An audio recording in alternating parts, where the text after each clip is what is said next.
Namaskar, everybody. Brothers, sisters, and dignitaries. It is with great pleasure that I, Om Sharma Dwivedi, welcome you this evening on behalf of the Shree Geeta Bhawan family and Board of Trustees to the Multifaith World Peace Conference. The purpose of this evening is to create peace and harmony in the world and for us to have a better understanding of each other. All faiths have a common goal, and it is only by practicing tolerance and understanding of one another, culture, tradition and faith that we may achieve harmony and peace throughout the world. Shree Geeta Bhawan is proud and honored to be hosting this conference. We have representatives this evening from every faith, so many faiths, communities including Hinduism, Sikhism, Christianity, Islam, Jainism, Buddhism, as well as our friend and neighbor from the Afro-Caribbean self-help organization. Before I pass to Mr. Dhamdar, you see, I would like to say a few words. There is a, this is a renowned poet, Iqbal. He said, "Mazhab nahi sikhata, aapas mein पैर रखना." Mazhab nahi sikhata, aapas mein पैर रखना. The meaning of that is, no religion teaches us ill feeling or enemy. So we are one. With this, I will call now our, learned priest, Acharya Dhamdar ji, for this lighting ceremony. The prayer and lighting ceremony together. Please.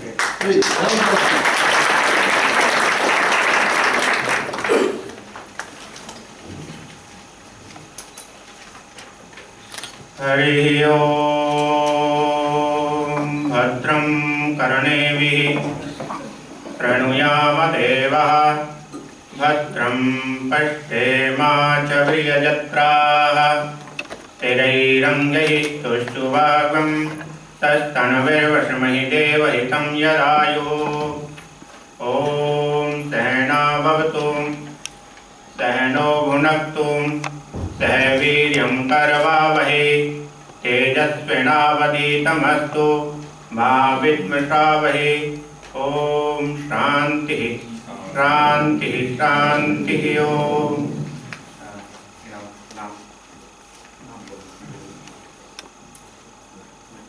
Now please, Mr. Gopal Hari, Mahendra Kumar, Prem Khadwanda, Sukhdev Komar, Aviral Kalsi, Ramesh Sharma, Gurmeet Singh, Malik and Dr. Krishna Kumar. Will you please come here to join lighting ceremony?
Okay.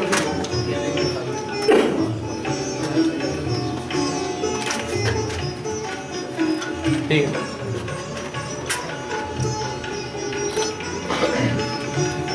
पंडित जी मोमबत्ती लगा मोमबत्ती से मोमबत्ती लगा आगे दे मार्च issue में देखा जगतवाणी का बहुत बड़ा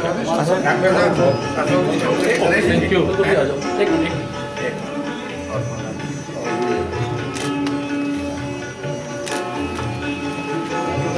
आगे आगे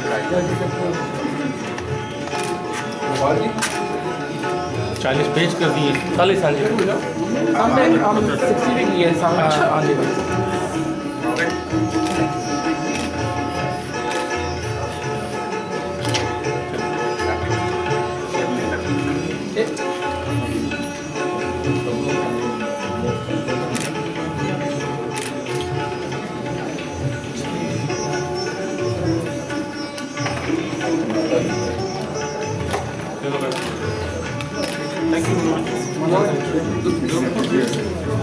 अनिल ग्रुप फोटो ले ग्रुप कर देने हैं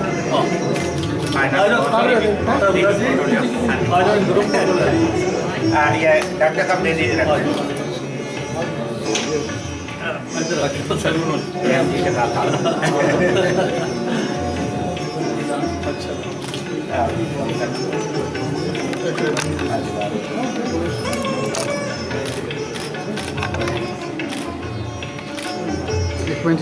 हो गया एक मिनट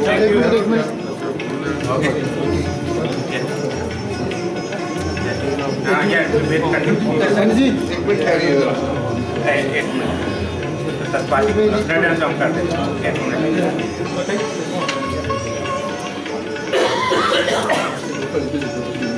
अभी हम नहीं बुला रहे हैं हाँ, please stay. तत्पाली बोल रहे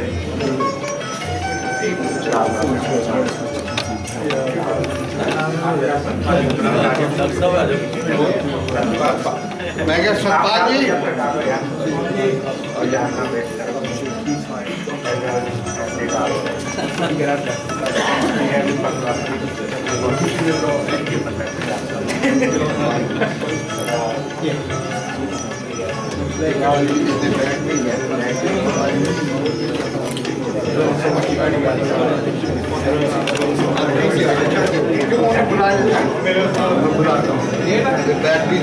आप प्रेम जी आइए आपकी मैं क्या प्लीज आ जाइए हमारे अशोक जी की भी फोटो लेना यार ये पहले ही चल गए हाँ वही मैं किया है कितना चल गया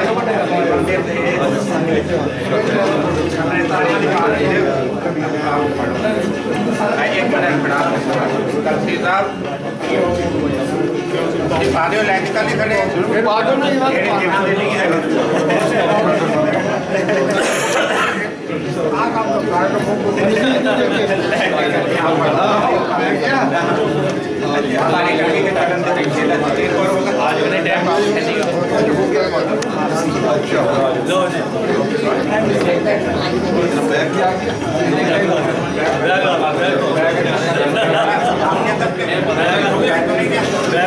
सब हो गया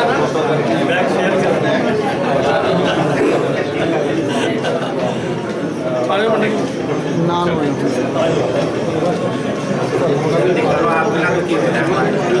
पंडित जी का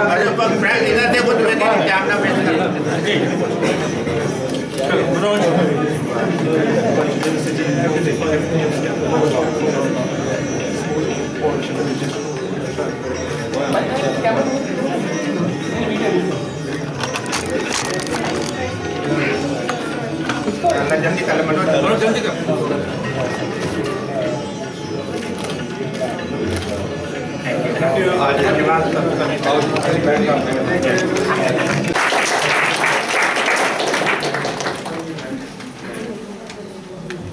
Good evening, brothers and sisters. You know, I was thinking that £1 is not £1,000,000. But if we take out £1 out of million, then million does not remain a million. Million is only million.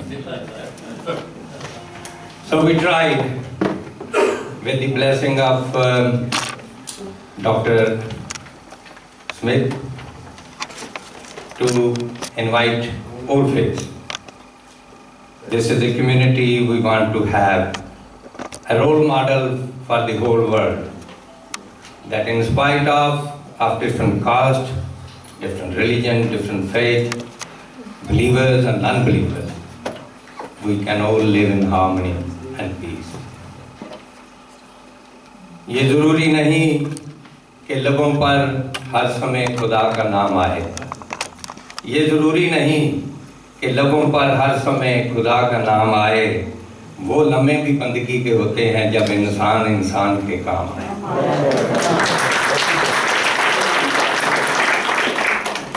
And the translation I'm not very expert in is this, that you may not be praying all the time, but when you help other human beings, that's also a prayer. With these words, can I first of all request, we like to finish on time. And I will, it is togetherness which will bring harmony, not speeches. That's the main thing. It is togetherness of all of us, and the feeling which we will be taking from here. And I say the life is nothing without love and care. Give it to everyone because it is a feel, it's not a deal.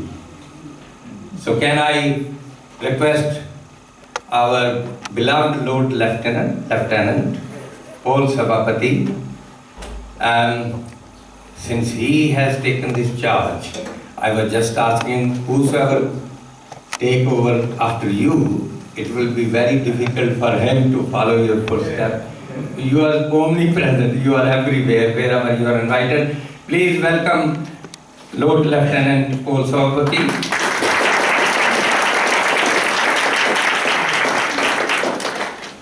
Can you hear me? Yeah. Can you hear me? Yes. If you can't hear me, put your hands up. Because last time, are you videoing or something? Yeah. Yeah? So do you want me to go behind the mic? Yes, please. Always do as I'm told.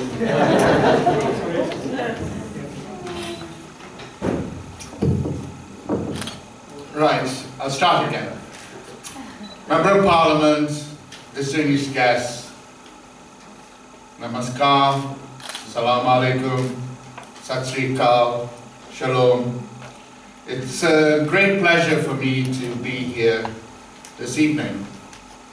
I've passed this road many a time, I've passed this temple many a time, and I hadn't realized that this is the Hindu temple from all the other Hindu temples sprung in the West Midlands.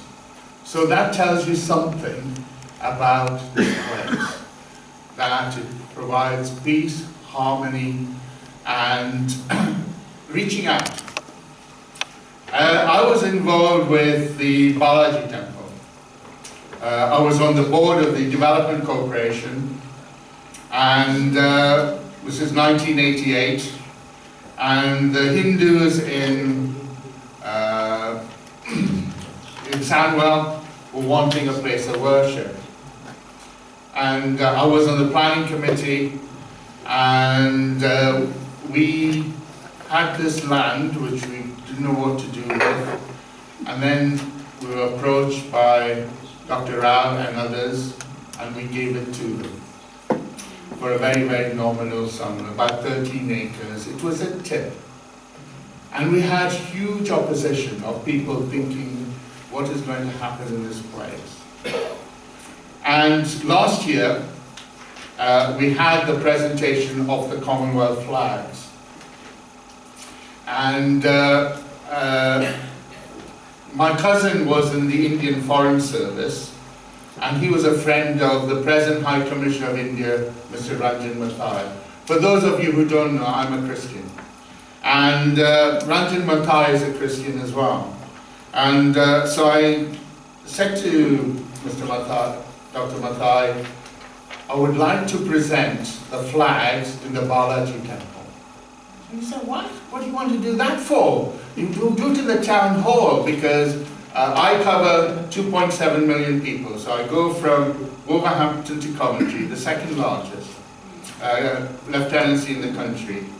And so what do you want to do that for? I said, people need to see the wonderful work that the Hindus do. And so I had the 7 mayors who went to the Balaji temple, and they were totally blown away by the kindness, the hospitality, the affection that people show. And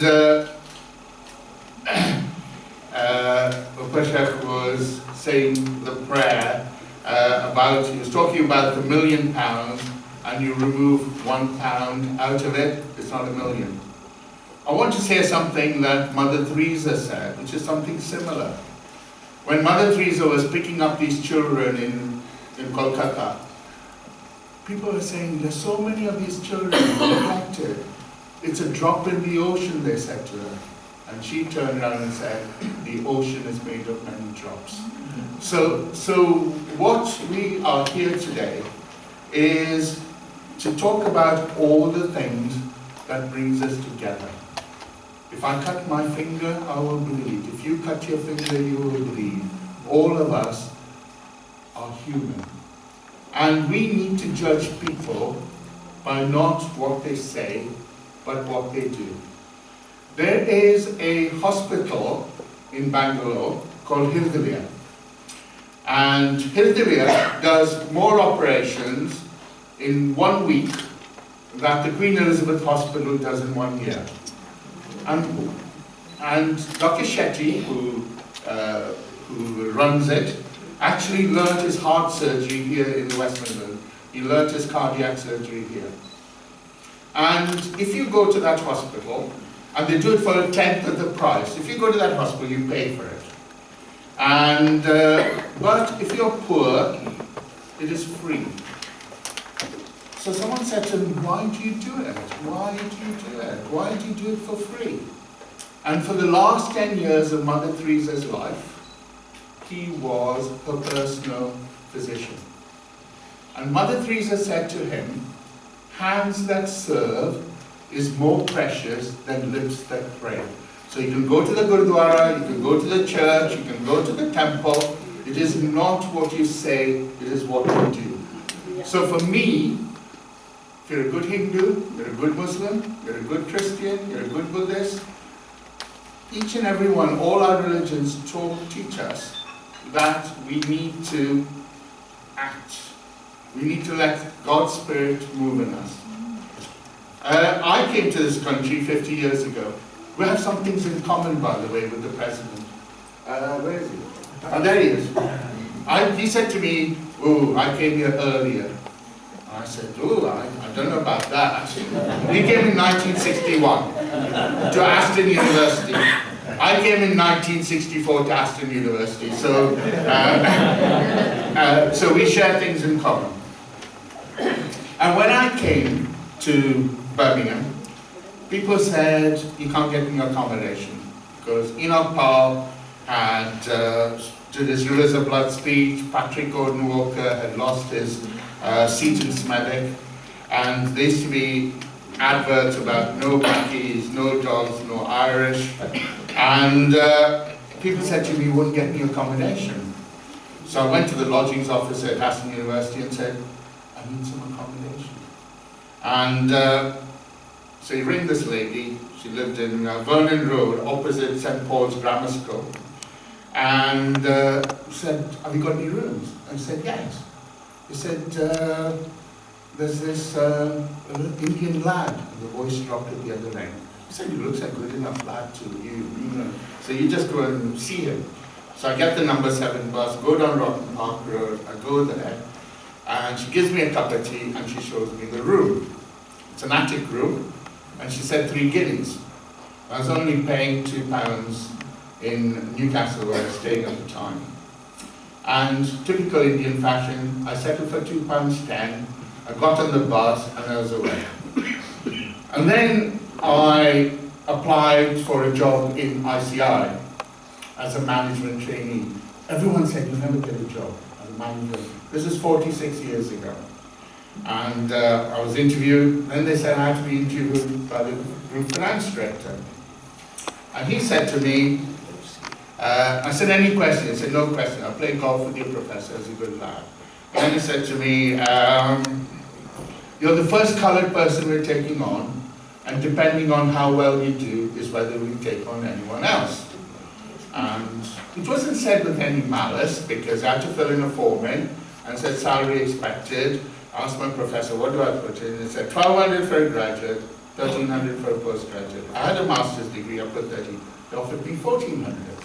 And then 6 years later, I was the youngest finance director in RMI at 31 for a £200 million business. And all my life, in my 50 years here, I've never been discriminated.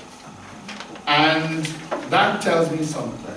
What it tells me, that this is a fantastic country. I can't think of a better country in the world to live.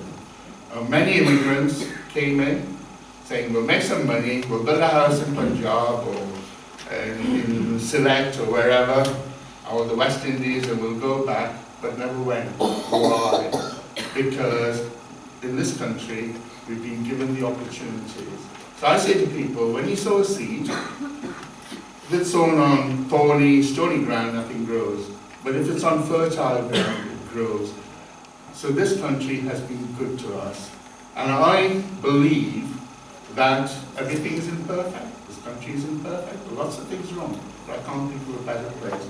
So it is our responsibility to make this country better for our children and grandchildren. So I would like to say, on behalf of Her Majesty the Queen, because that's what my job is, I'm the Queen's representative, so when the Pope came, I had to introduce the Pope to David Cameron, because I'm more senior than David Cameron, right?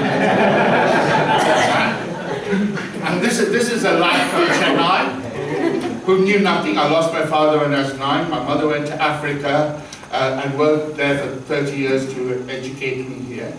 So, you know, this country has been fantastic. And we have a responsibility, each and every one of us. People say they. Who's they? It's all of us. Each and every one of us has a responsibility. One of the things that I really, really admire about the Queen is the word duty, right?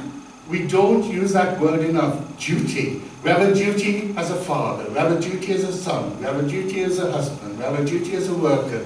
All of us have duties. And we need to make sure that we carry out the duty. And so to finish, I want to just share with you a story that I told Mr. Ratan Tata of JLR.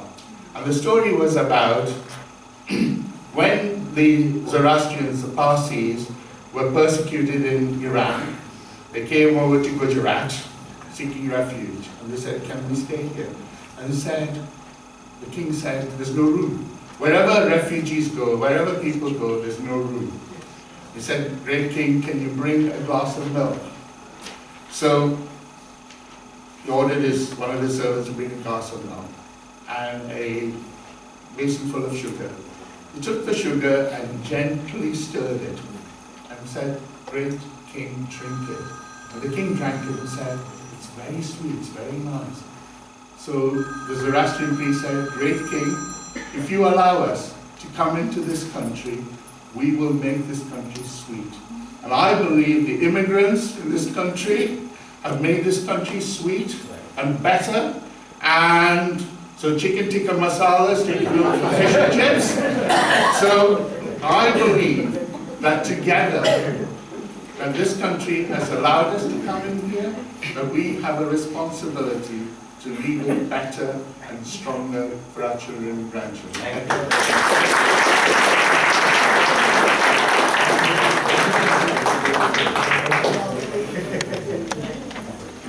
So President is honoring Lord Lieutenant. Thank you, Paul.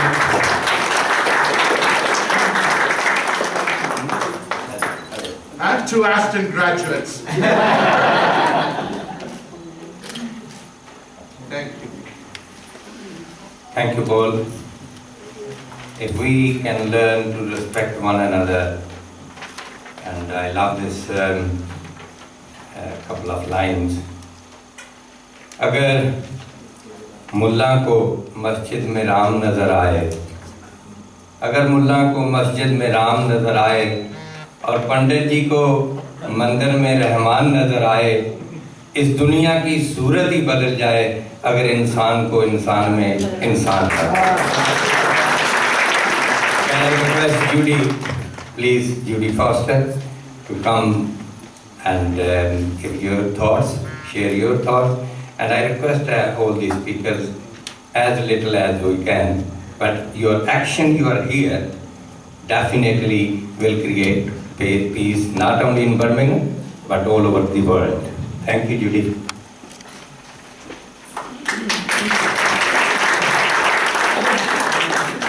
Well, thank you to help put me on after Paul.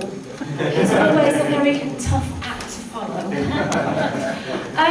Ladies and gentlemen, colleagues and friends, I'm here this evening actually on behalf of David Jameson, the Police and Crime Commissioner, and Yvonne Mosquito, Deputy Police and Crime Commissioner. I'm actually standing in for them this evening and had fairly late notice that I was going to be here, and even later notice that I was going to have to make a speech. So I will be no longer than 2 minutes, but don't put me off by keep checking your watches. When we received the letter of invitation, which we're delighted to have, and as I mentioned before, apologies from David and Yvonne, they both regret not being able to be here. I'm sure you'll appreciate they're both pulled in many directions, lots of events that they have to attend. And the letter that we had quoted something that I actually never realised was Albert Einstein.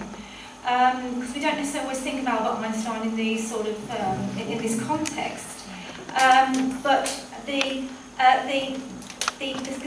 quote, peace cannot be kept by force, it can only be achieved by understanding. Well, I never thought that came from him actually, but it is very true. And in the context of policing, the police cannot help to maintain peace and harmony on our streets unless they are actually policing with the consent of the people and not forcing it. And so what we have in West Midlands, I'm proud to say that we do have a police force that has really grasped the nettle in terms of neighbourhood policing, which is a very successful model of policing where police officers get to know their local communities, and that's how they are develop trust and understanding. And clearly, austerity and the cuts has presented a challenge in maintaining that model, but the force perseveres. And one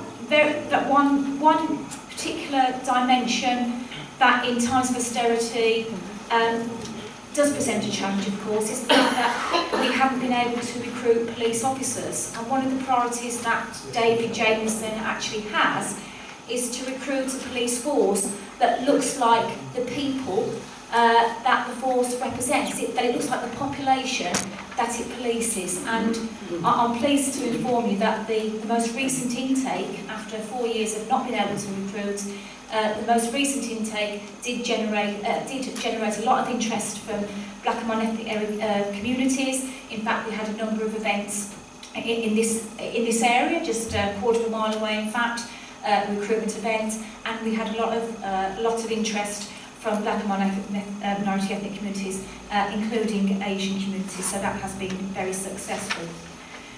One of the other challenges, of course, that the police have is when we have organisations like the English Defence League and others wanting to protest and make their point in the West Midlands. Just on Sunday, I don't know if all of you saw it, but there was a documentary, I think Paul alluded to it actually, the documentary about the Conservative Party campaign all those years ago in 1964, actually the year that I was born. And what struck me about that time, and actually my parents, my grandparents were living in Smethwick at that time and had that choice of voting for Mr Griffiths or the other candidates on the basis of the campaign that was being run. What struck me was how so many people were actually appalled and disgusted by the nature and complexion of that campaign, and it was very heartening actually that in a very short time after that particular candidate who ran that campaign was defeated, and we had some common sense and harmony back on the streets with a different type of politician, which was most welcome. But in terms of the EDL and other organisations that want to try and create harmony and discord within our communities, one thing that David has been quite clear about is that in West Midlands, generally we are a peace-loving community with communities of all faiths, all creeds and all colours getting on together, and the message clearly from David to the EDL last year when they came to Birmingham was, you are legally entitled to protest, but we are a peaceful, peace-loving community here, and we get on with each other. Thank you very much, and please respect that. And I think the message this evening is that I think all of us together, of all faiths, all creeds and all colours, I think what David has said, I think is really a demonstration of that. And I think my 2 minutes are up, so thank you very much.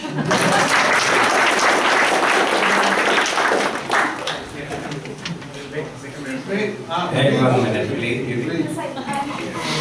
And I'm a Raston graduate.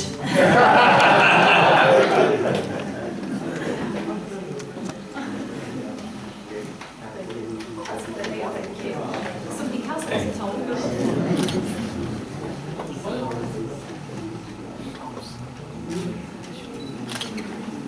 She mentioned about EDL and a couple of lines that कुछ ऐसा करो कि काम दोनों का चलता रहे, आंधियां भी चलती रहें और दिया भी जलता रहे. Can I now invite our Member of Parliament, Khalid Mahmood. Khalid, you know, you entered into politics at a very young age, and since then you have been working very hard, a very popular Member of Parliament from Birmingham.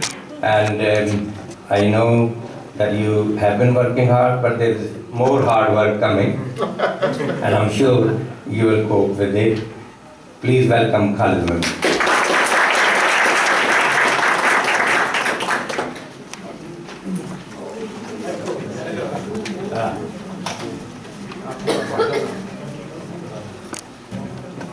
My Lord Lieutenant,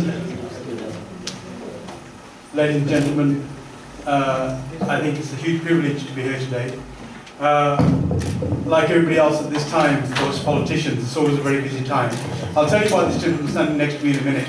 But before I do that, I just want to get up the formalities out of the way. And of course, I totally agree that Lord Lieutenant is the most important person in the West Midlands, and I was very pleased that when Chris Williams came here, he was able to introduce him to me as the constituency MP when he came to Birmingham.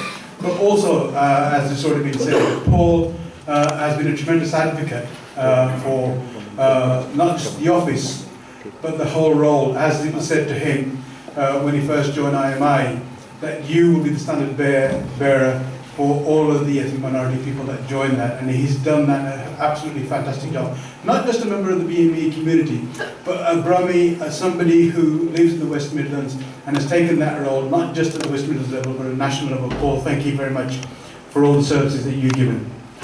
The reason why I'm here, standing here next to Mr. Verma is the reason why I'm here today. And the Labour Party had asked me to go out and do a lot of work, and as I'm now classed as a senior MP, I had to go out and do work. We were talking on Saturday, I think it was, Wednesday or Saturday. He says, no, you must come here. And I said, all right, I'll think about it. And then I thought about it and said, well, since the woman asked me to come, I'll definitely come. Because he represents something that we're all here about. He's been in business for about 50 years in this constituency on Soho Road. He's worked very hard, his family's working hard, the third generation of the family is now working in his business, the gold business. But more importantly, what he's done throughout those 50 odd years that he's been in business on the Soho Road is that he has brought together all of the communities. He's brought together all of the people that work through his premises, who come through. He remembers their names, he remembers who they are. Because my assistant, Kurum, who unfortunately couldn't be here today, went into a shop with his wife, and he hadn't seen them for about 30 years. And Mr. Boyman still recognised him. So thank you, Mr. Boyman, for all the work that you've done in terms of putting people together. It's far too easy for us to divide ourselves. It's much too easy for us to all the time to do that, to pick faults with one another. It's much more even easier to actually put us together, because we find all of the things that unite us in humanity, in our belief that we should be united together is a strength for the whole of the community. No religion divides us. No religion tells us to be against any other people of any other faith or of no faith. A religion is about preserving humanity and respect and dignity. And if you don't respect that, I don't believe that you're of any religion at all. Because that's what religion is about. Religion is about guidance, about putting people in society and putting societies together. And that's why people like Mr. Verma and the work that he does in the area, that's why all of us, Vinnie Brown's here, I've known Vinnie for a very long time, and he's done an absolutely fantastic job. We work together, we try and bring people together, and to do those sort of things. And that's what we need. When I first came to this constituency, I was elected. I was selected before I was elected by the party, which is a torturous enough process, which people who've gone through will know. And I was told that you're not going to win here. And the reason why I wasn't going to win here was that the Indian community wasn't going to vote for a Kashmiri, the black community wasn't going to vote for an Asian, and of course the white community is predominantly racist in this constituency, they're not going to vote for you. And then half of the Muslim community don't like you anyway, so you've got absolutely no chance of winning. And unfortunately, most of the people that were spreading that sort of word found it to their detriment that I managed to win with over 7,000 majority for the first time I stood. So I thank the people of my constituency, because all of them believe in being united and pay far more attention to what goes around. I came to this temple first in 1984. I came here with two of my very good friends, one no longer with us. One was Roy Hattersley, who was still with us as Member of Parliament for Spark Brook at the time. And our friend Mr. Opashik knows this very well because he arranged it at that time. The second was Bhagat Singh, who unfortunately is no longer with us, who then became a councillor in Spark Brook as well. And it was that sort of community that united us. And I know that Mr. Opashik does a fantastic job in putting us all together, irrespective of all faiths and all groups. And that's a huge service that he pays for all of us. So I think if you take some of those role models forward and move forward as a community. Unfortunately, I've got to leave as soon as I finish this speech, because there are a number of other meetings that I'm going to get to. Unfortunately, it was very slightly behind up. So I'm not going to take more time. Thank you very much for inviting me.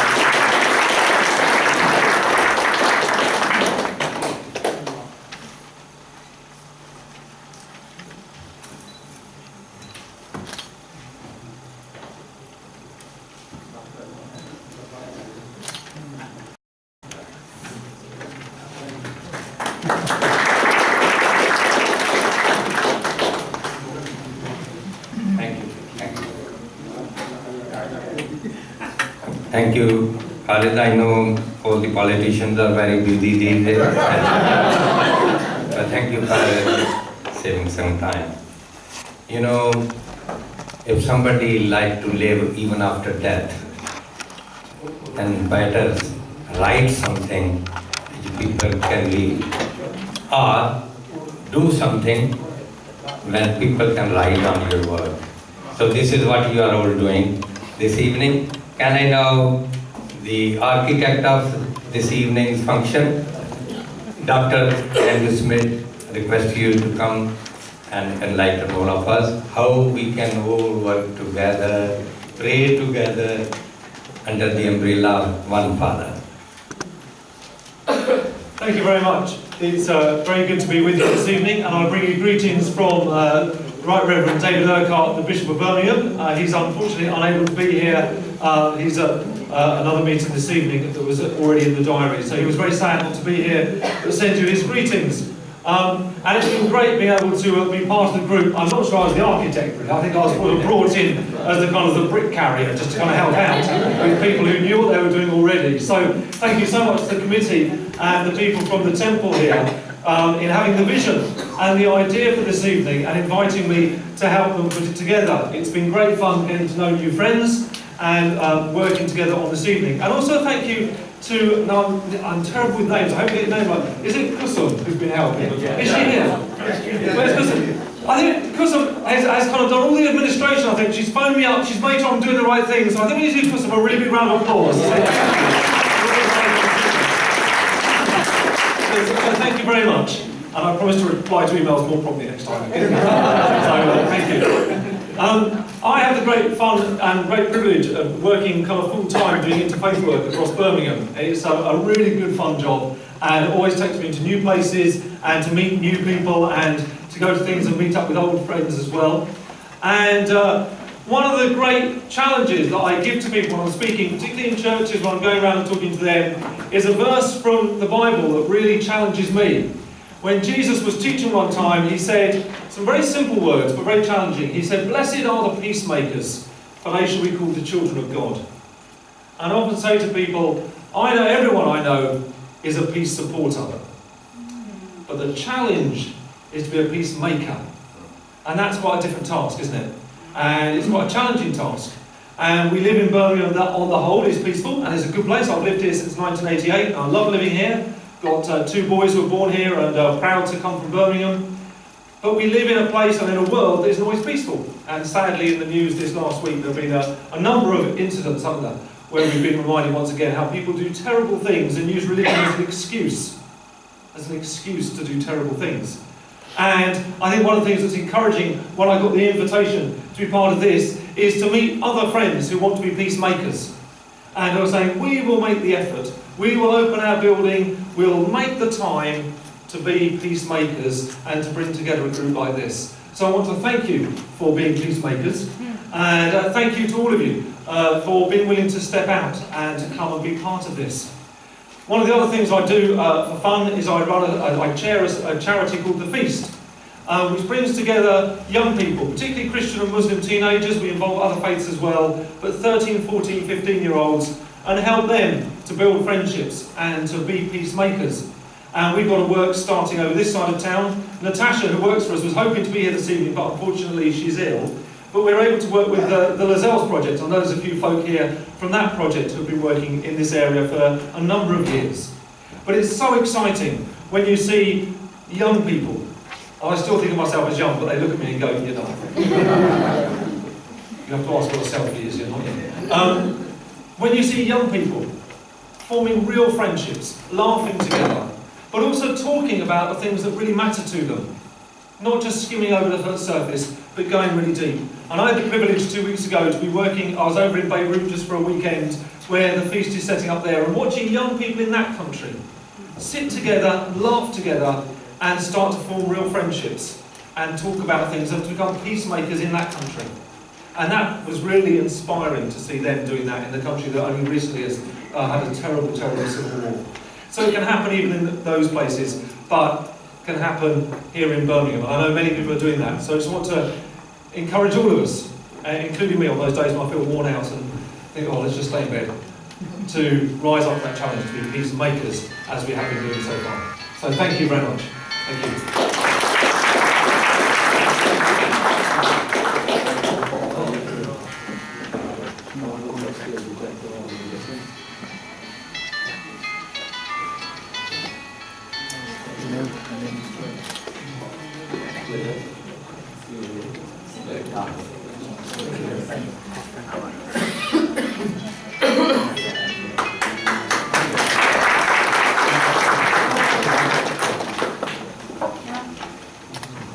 मुर्शिद ने खुदा से हम कलाम कर दिया और कब से खुदा छिपा था शरेआम कर दिया।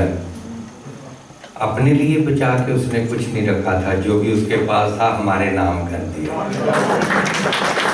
You know, the unity, peace, we have to create peace within, then you can share peace to others as well. And to do that, may I request Dr. Iqtidar Ramat Chima to come and share his thought. Please welcome Dr. Chima.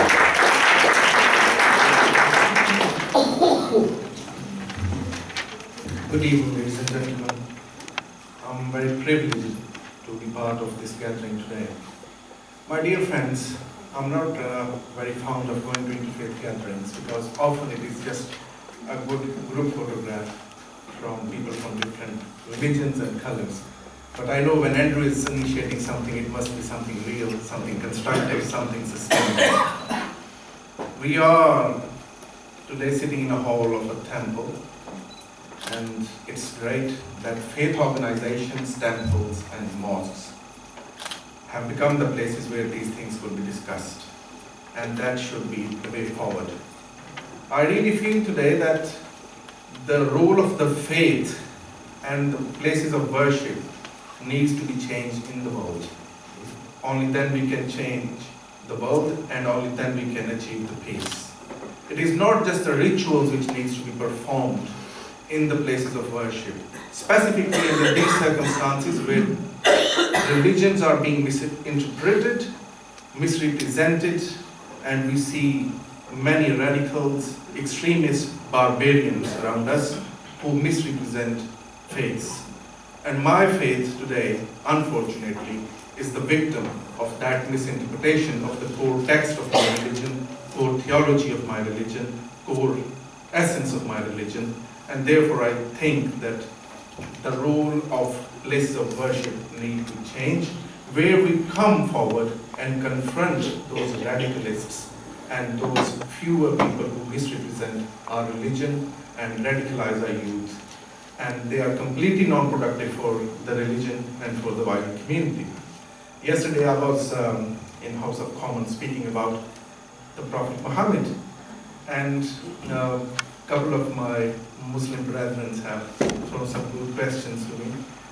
I said to them that Muhammad was someone who is obviously ideal for me, who signed a covenant with the Jews of Medina, who protected the bishops of St. Catherine, who sent Muslims to Abyssinia, which was a Christian kingdom, to seek asylum. Hence, he was giving us that we need to learn how to live in a pluralistic society. He was then forming interfaith relation and telling us how to coexist in a multi-ethnic, multi-religious society. So why can't we follow that?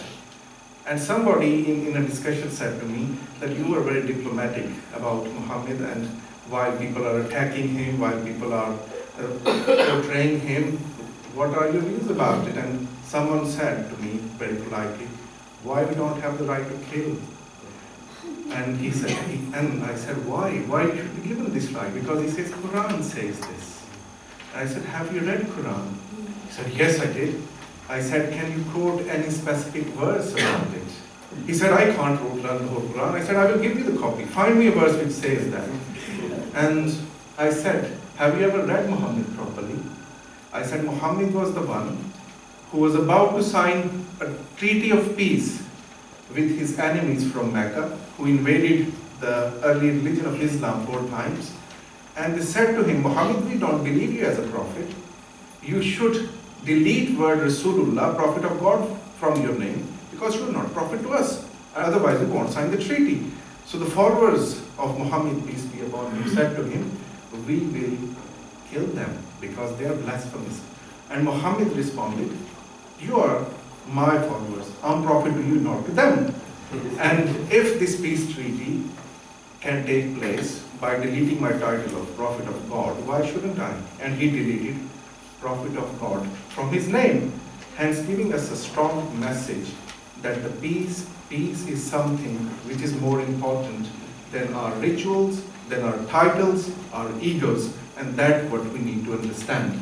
It is very unfortunate today that we have misrepresentation of the religion. Groups like ISIS, which is neither Islamic nor a state, they are getting people's sympathy. Because we the peaceful, we the faithful, do not confront those ideologies. It is very unfortunate today that there was a pluralistic India where there was a Gandhi who was talking about non-violence. But today we see in the same India Ghar Wapsi scheme, which is asking people to convert. And in the same India we find RSS, which attacks Sikhs' identity. But these are the issues which we face today. Therefore, the faith leaders need to come forward to confront these radicals which misrepresent our faith and which will have a bigger problems in the days to come for our faiths. In the end, I would just like to say that we need to have realistic discussions.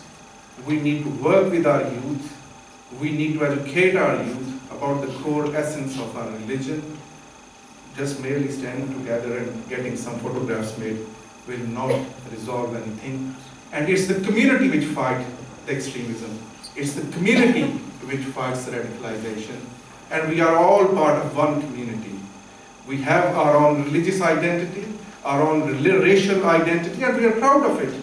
But the fact remains, we are part of one community.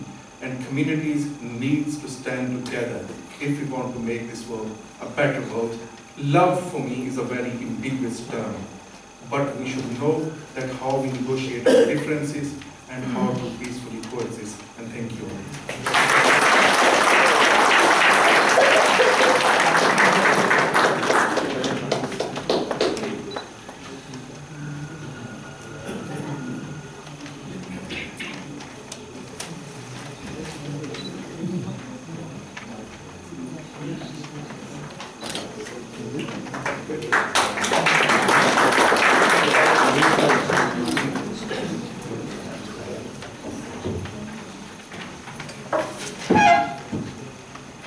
Friends, thank you very much, Dr. Chiva. The most ancient scriptures, Vedas, they tell me, before you become anything, Hindu, Muslim, Sikh, anything, you must become a human being. And the mantra is Manarbhav. And it not it ends there. Holy Ramayana says, Siya Ram मैं सब जग जाने करूं प्रणाम जोरी जुग पाने.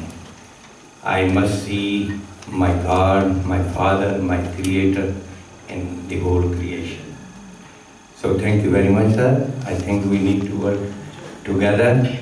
And you know, if sometime I think who I am, what I own, I was given birth by somebody else. I was named by somebody else. I was educated by somebody else. I was given job by somebody else. And not, it does not end here. I'll be taken to crematorium by somebody else. What I own? Where are these walls? Walls have been created by man, not by our Creator. And this is what we need to understand. Can I now request Dave Boucher from West Midlands Fire Service to come and say a couple of words. Dave Boucher, please welcome.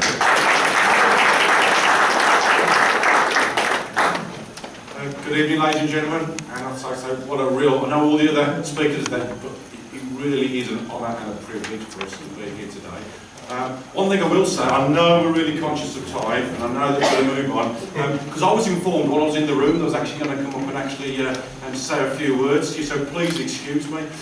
But absolutely wonderful, you know, some of the comments and some of the stories that we've heard previously, absolutely fantastic. And what I'm saying is, how can I possibly manage, you know, cope with that? How can I possibly follow that? Almost impossible. But one thing that really has brought you home to me, you know, and talking with the people in the room and speaking, and the wonderful, I think we must all agree, what a wonderful welcome we've all had here today. Absolutely fantastic. But one thing that really brought home to me is how much we can learn from children. My little girl, absolutely wonderful. You see her look, she doesn't think about race, she doesn't think about the colour. What happens? What happens? But then again, aren't we lucky? How lucky are we? We're Brummies, we believe in Birmingham, this wonderful, wonderful place where we come from. How lucky are we that we come in? I've worked all over the world, and I've worked in the London Fire Brigade, and isn't it great to come back? I was going to say BRMB, but it's going back a little bit of time. When BRMB comes on that, I'm home. Isn't it wonderful to come back home? No matter where you go, this will all, for me, will always be home. It's wonderful to be here. And society, we are a one society. However, I'm here to talk about the fire service, so I must quickly. What can the fire service bring? What can the fire service do to support our one community? Well, come along, all peace and love, has to be safety. Safety is absolutely fundamental to everything that we do. And from the West Midlands Fire Service, our aim, our mission statement is to make the West Midlands safe. That's everybody in our community. I have to be honest, sometimes we struggle to get in some of our communities, and I ask each and every one of you today to go home and think, if you know of anybody that's vulnerable, anybody that you think could possibly help, not just about fire, but any form of safety, slips, trips, falls, any of that in your communities, elderly, disabled, we can come and do a safety check. We can come out to your and we can have a, not just based on fires, but do a safety check and help make them as safe as we possibly can. So ladies and gentlemen, I'd ask you to go home and think about that, talk to your communities, talk to your friends, talk to your aunties, talk to your parents, talk to the West Midlands Fire Service.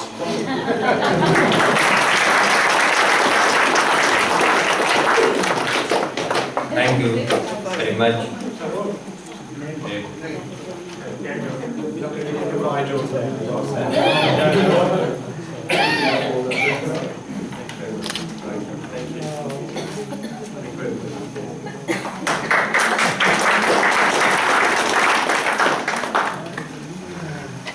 One of the greatest, biggest weakness which we have, we only remember our Father, our Creator, when we are in difficulties.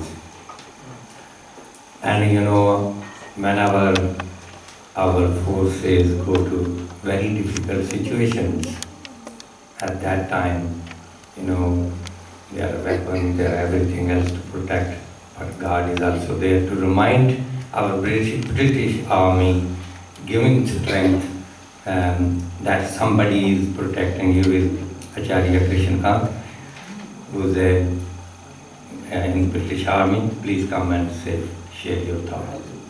Please.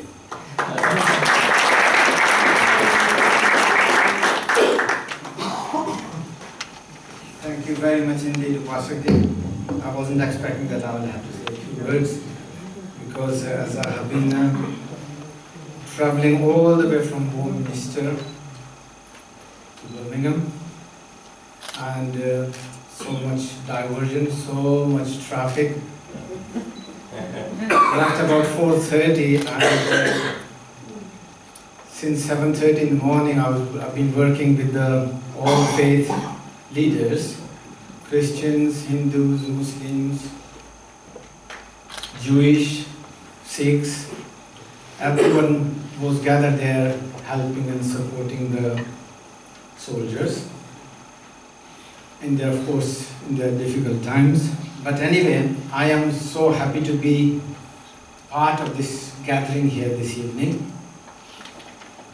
I'm very, very happy to see the community from all faith background, members. You are not just from different faiths, but you are all children of one Almighty God, as Upasakji mentioned earlier. It is thrilling to see people from all faith background here in Geeta Bhawan. Indeed, the credit goes to the temple committee, and of course, inspirational guidance of our Acharya Ji, Acharya Dharmnath Vasishtha Ji.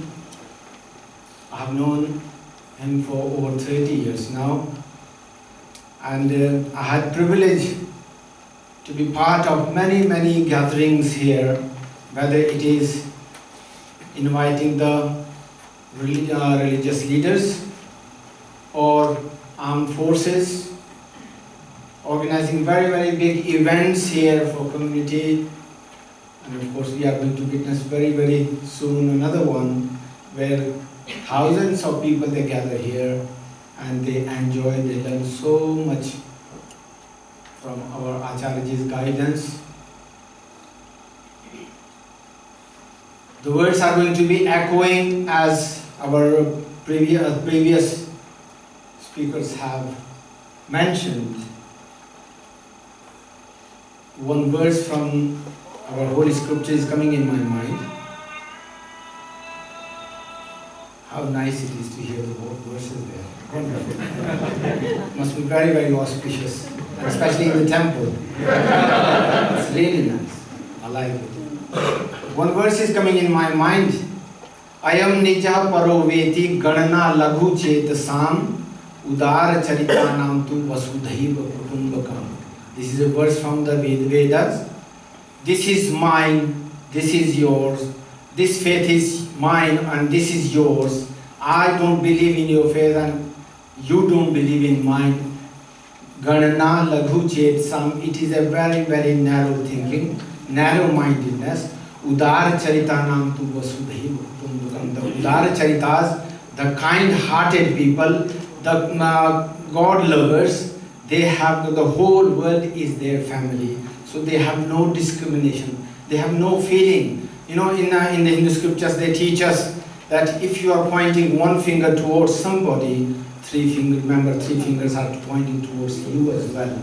So we have to bear in mind, we are here, children of one Almighty God, and we have to be united. I've had privilege organizing this kind of events in all over the United Kingdom, but seeing the people here in Birmingham, how wonderfully everybody is giving the same message that we are children of one Almighty God. Let us work together. Let us unite. Let us be united and follow the path. Let us guide our younger generation there. Guide them, protect them, teach them, and give the message of unity there. So it is a great honor. I'm grateful to Acharya-ji, I'm grateful to the temple, and wonderful, we have got a wonderful Sutradhari here. So Upasya-ji is our inspiration himself. So very nice inspirational words he adds there, and they give so much inspiration. So thank you very much indeed for involving me there. God bless you all.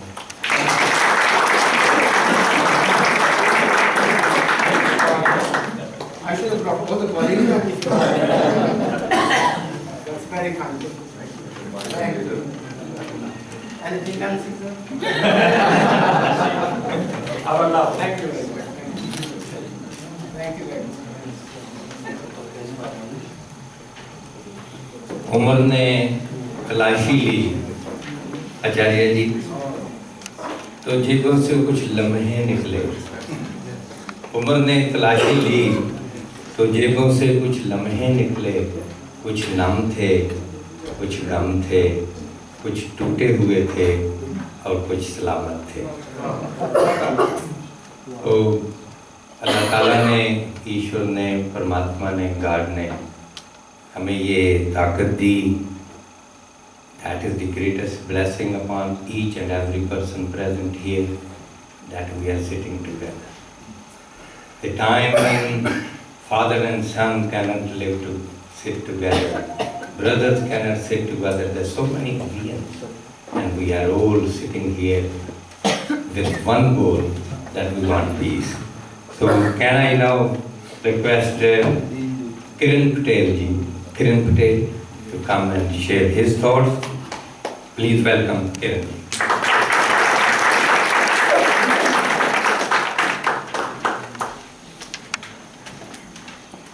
Namaste.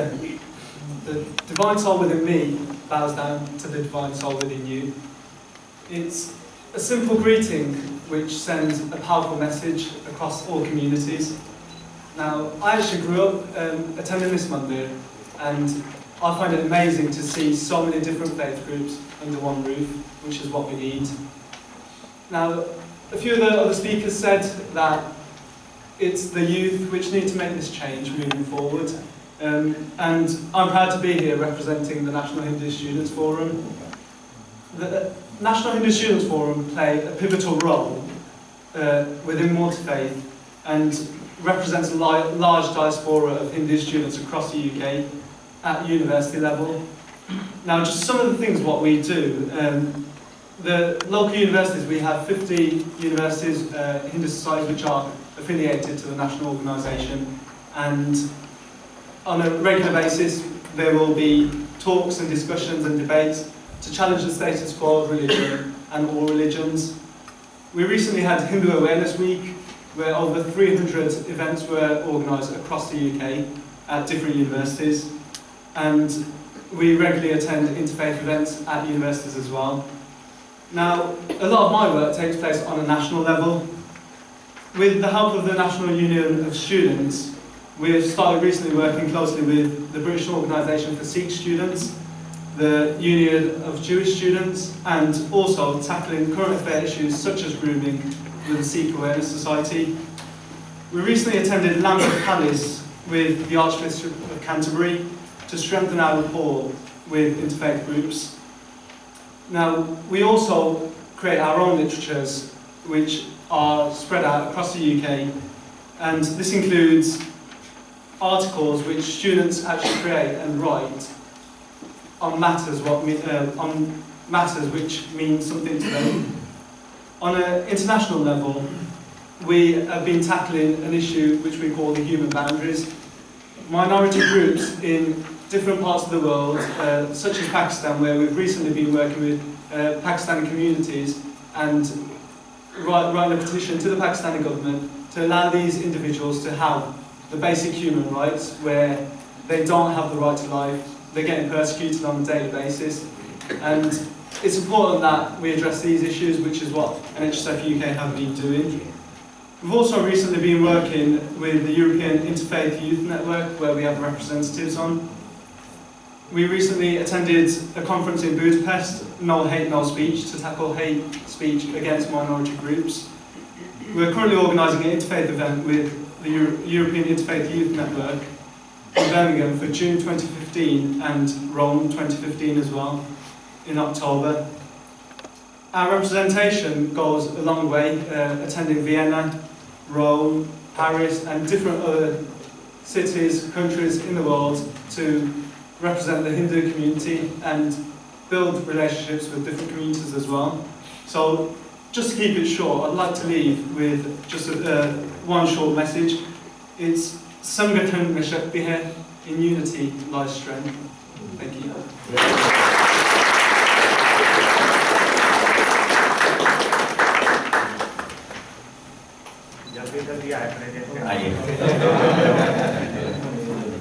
I would like to welcome Mr. Datta from Bank of India, Gurmeet Singh Ji Malik, President Shri Dashmesh Temple, Dr. Basan from Santangal Mission, and Jagjit Singh Ji from Sachkhand Anandam, Madhu Shastri Ji, Reverend Madhu Shastri Ji, welcome.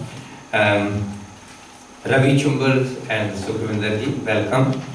Ashok Kumar Ji from Sachkhand Anandam, and Guy Gordon Ji, thank you very much for joining us.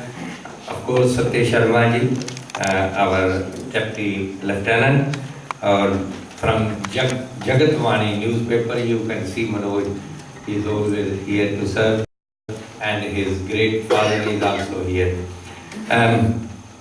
You know, early morning we all start sending messages these days, and brain asks to the heart, why are you sending, messages early morning, disturbing people? For what reason? And heart said, you want reason, I want relations. This is what we want. We want relations. That's why we are. Can I now request Arun, Councillor Arun Forte, to come and share his thoughts in a couple of minutes, please.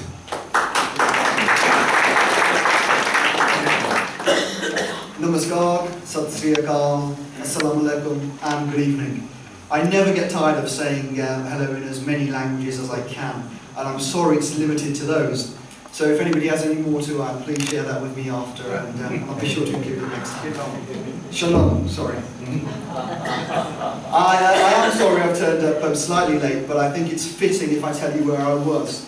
The Pakistani community had a function at Balsall Heath Church, actually, where they spoke out to condemn the recent attacks against Christians in Pakistan. And it was a very moving event, and it showed unity and passion. And I'm more or less actually going to say what I said there. I was brought up in the Church of England school. Myself, I am of Sikh faith, and my closest friends, who are more like brothers to me, are Muslim and Hindu. And faith should actually unite instead of divide.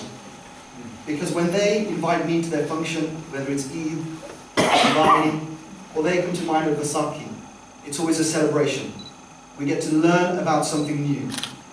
And actually that's why I'd like to say thank you to the committee here for actually organising this today. Because seeing everybody in this room is actually what makes us great in Great Britain. We've got all faiths, we're all together, and we're all united. And that is what will keep us strong, and it's events like this that will keep us strong. Other than that, I'm very honoured to speak because there's some great dignitaries who have already spoken before me, and I'm sure will no doubt speak after me. But if you do have any questions for me personally, I'm also a parliamentary candidate for the Conservative Party in Yardley. Please don't hesitate to pick up with me after, and I'd be happy to answer any questions. Thank you very much.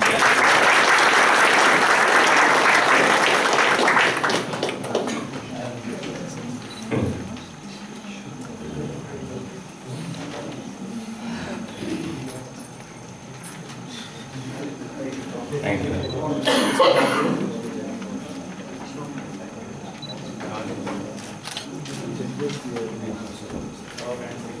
Thank you, Aaron.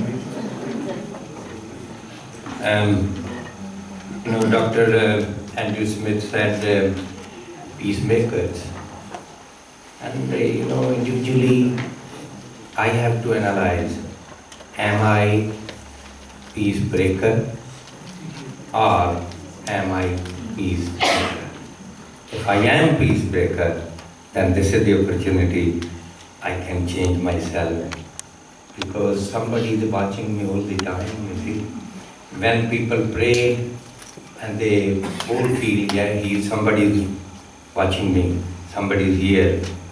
But when they do sin, then they forget somebody is watching you too at that time. Can I now request Councillor Rajesh Mehta from Sachkhand Nagram to share his thoughts.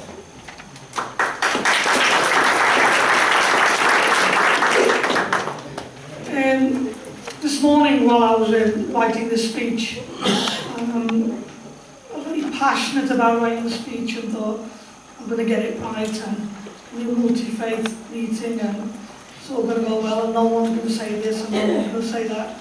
There you go, everyone said everything. The organisation I represent is Sachkhand Nagram. Our organisation is a multi-faith organisation.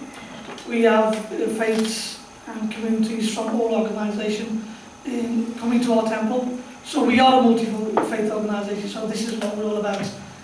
I'm very happy today that what is happening today, everyone getting together, is being the teachings of my Guru from day one. And today, on behalf of the organisation and on behalf of my Guru, I would like to say this is what we're all about. When we all go to the guy upstairs, the man upstairs, the one and only, let's all be sitting like this. And wow, will he be proud of us? I don't want to take any more time. My speech failed because you all said it before me. But thank you very much. And Har Sachkhand Nagram, we will work with you. Please work with us. Thank you.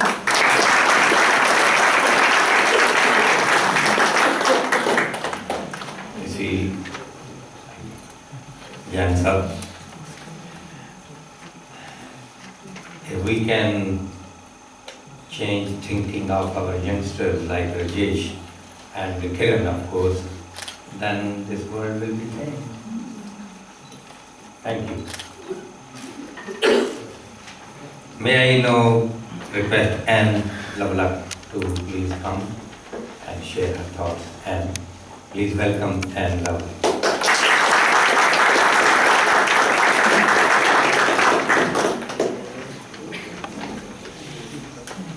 Good evening, Lord Lieutenant and brothers and sisters.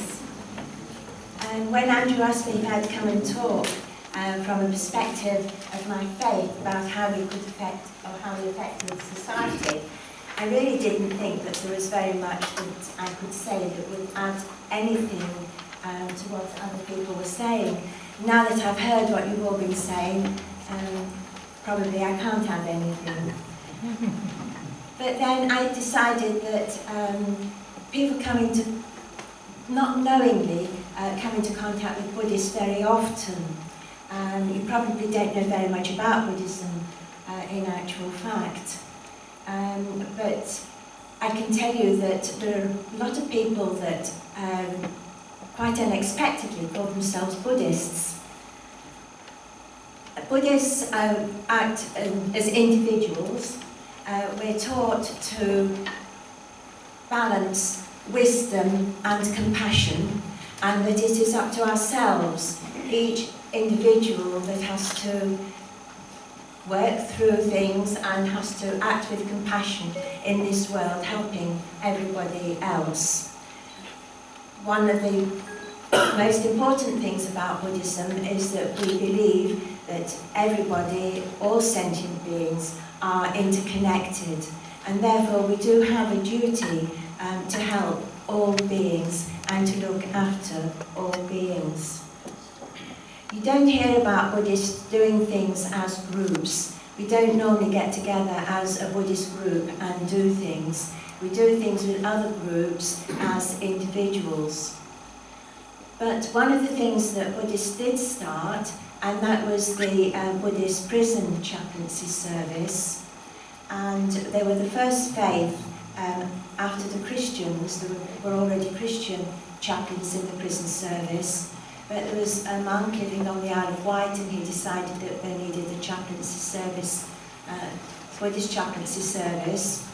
So they did eventually manage to set up a Buddhist chaplaincy service, and people were amazed at how many Buddhists were in prison. And when they started to investigate who were these Buddhists in prison, there were very often people that decided they were Buddhists when they had to say what their religion was, because they were involved with drugs or with martial arts.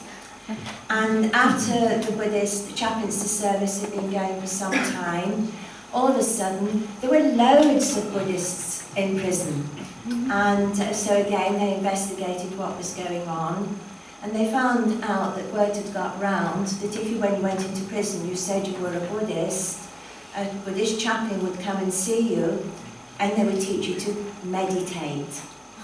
And so it was something that the community at large, or the community in prison, definitely appreciated, was this facility to be taught how to meditate.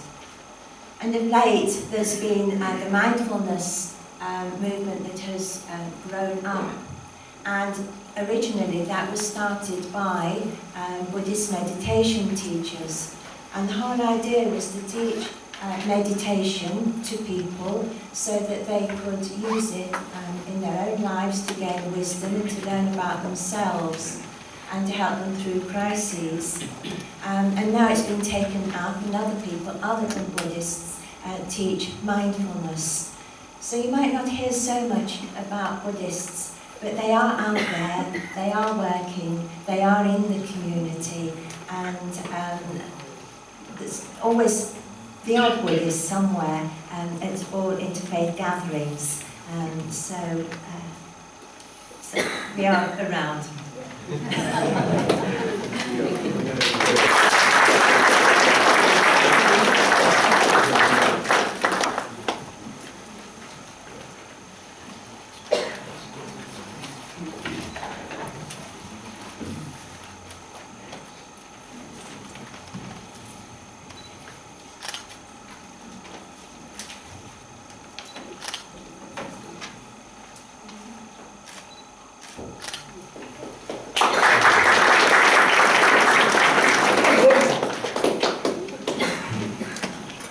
Sai Bulleh Shah ने बहुत सुंदर कहा था कि हीरे दी कदर कोई ना जाने, खोटे सिक्के चलदे वेखे, जिन्हां दा जगते ना कोई वो भी पुत्र पालदे वेखे, उसदी रहमत दे नाल बंदे पानी उत्ते चलदे वेखे, लोकी कहंदे दाल नहीं गलदी, मैं ते पत्थर गलदे वेखे।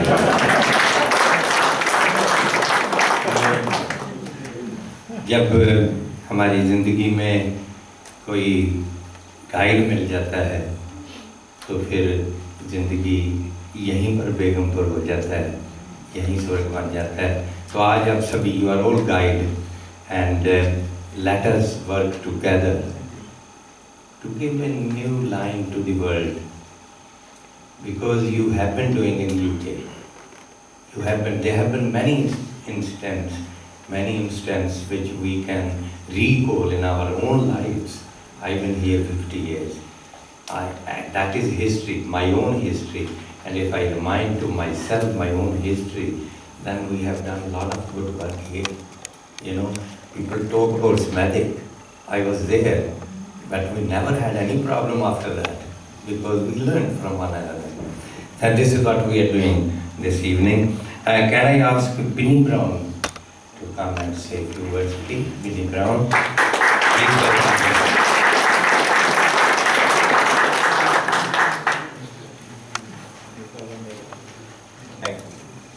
Yeah, first of all, thank the Temple Committee for inviting us.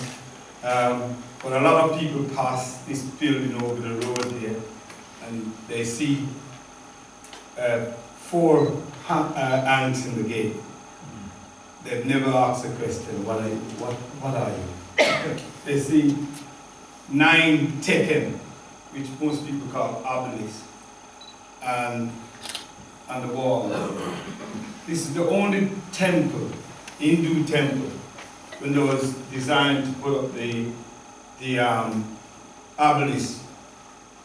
It's the only temple that didn't Hindu object against it being the gate. Right? Everybody, a lot of the other faiths rejected it. Now, I would say that, just for you to understand, I'm standing here in front of all different faiths, but we are African spiritualists. Over there. That's what we are. Our book is the Rimani Ai Takatifu Ya Mungu. And Mungu means God. Right? So a lot of people will pass there and they'll never realize what we are as African people. Our teaching is clear. Everybody in here is a spiritual light. Everyone is having a physical experience here on this planet Earth. When you pass in our teaching, you go to the earth, the womb of the earth. You nourish the womb of the earth.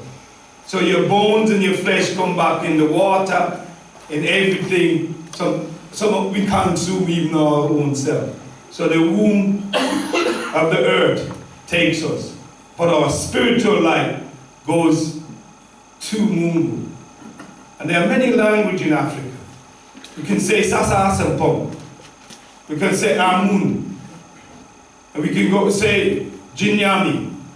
But every language in Africa has a meaning for Africa. Africa is huge, so the tradition, we have thousands of miles from each other. Those languages develop a way of expressing the supreme being. So we like to let the people in the future know that we are one of the hidden spirituality that a lot of people don't know about. We keep quiet over there, we're quiet with our spirituality. One of the things in the pyramid text, it says, man, know thyself. I hear man quote about you point one finger forward, 3 pointing back at you. That's in the spirit, the temples in Kemet, which they call Egypt, but the right word for it is Kemet. That's the name of the temple there. So, if we have to work together, and people have to understand that there's these ancient faiths in Africa that were persecuted, and tremendous attempt to stamp it out. And one of the things is that we are coming back with the help of the Creator. We are emerging back into our spiritual teaching and our spiritual belief that every living being on this planet has a vibration. Every one of us. The chairs vibrate. The rocks on here vibrate. Everything. And everything is connected. And human beings have to learn one thing. That on this planet, all of us are connected in one way or the other. Water, fire, earth, wind, everything is connected. Without water, we die. People used to say we're backward because we pray to the tree before we cut the tree. But we understand the deep significance in connecting the nature spirit with the supreme spirit of the universe. So we need to plant trees. We've lost all that. We've lost the respect for water, which is our spirit. The air. Without the tree, we don't have no oxygen. We'll die. So everything is connected. People can't continue on the path that we've been continuing in this, whether this country or the environment or the whole planet. We're one with the Supreme Creator, and we need to understand that we all need each other to survive. And right now, it's so bad on this planet. We need to seriously think of accepting all the other religions, our faiths, our spirituality, and understand them clear. Thank you. Thank you.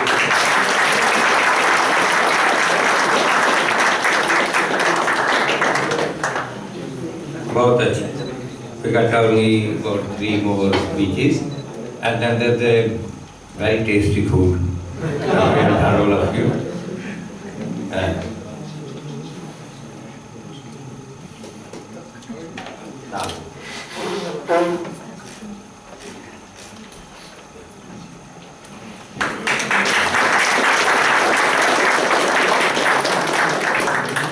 Ghalib ने बहुत अच्छा लिखा, ए चांद तू किस मजहब का है, ए चांद तू किस मजहब का है, ईद भी तेरी है और करवा चौथ भी तेरा है. So any spiritual movement, anything to talk about actually spirit, then this physical being are just like wearing clothes. But if you are spiritual, then there is no difference at all.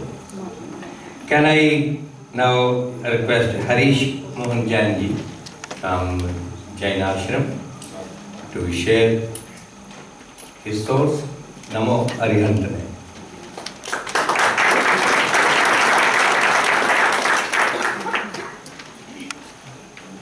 आचार्य श्री धर्मदत्त जी, मंदिर के president Shri Dwivedi साहब, my dear friend Upasit, present all faiths, members of all faiths, and brothers and sisters.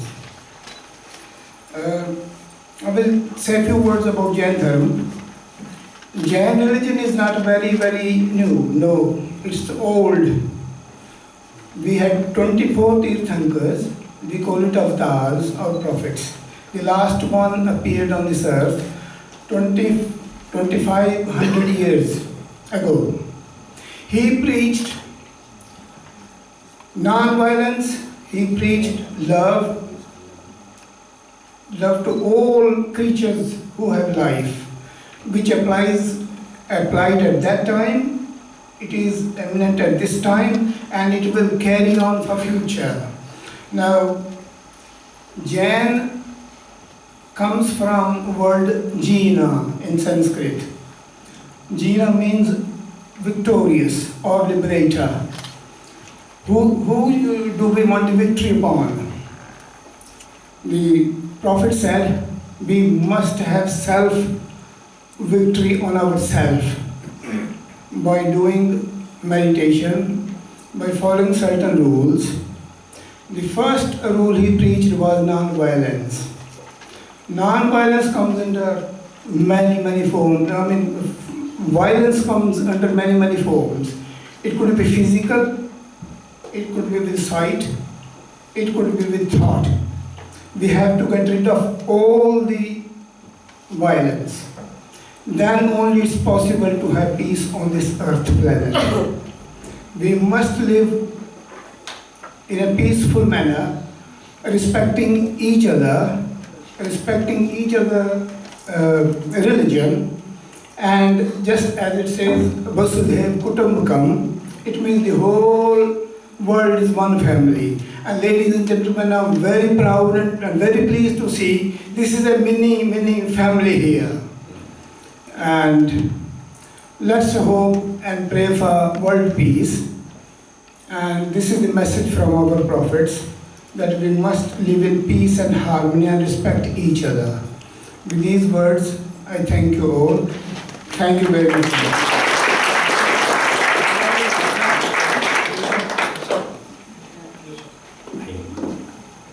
Actually, what currently Baba Hardevji also says, peace, not pieces. That's what we have to do.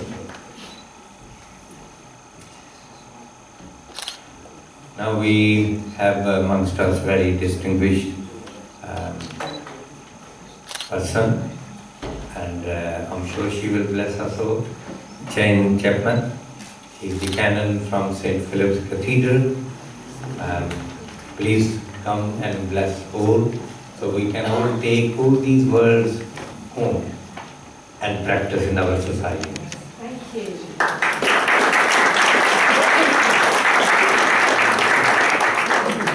Well, thank you. It's a great joy to be here tonight, partly because I live really very close to the temple, about half a mile away, and I've lived here for nearly 7 years, and it's been wonderful to get to know so many different people from so many different backgrounds.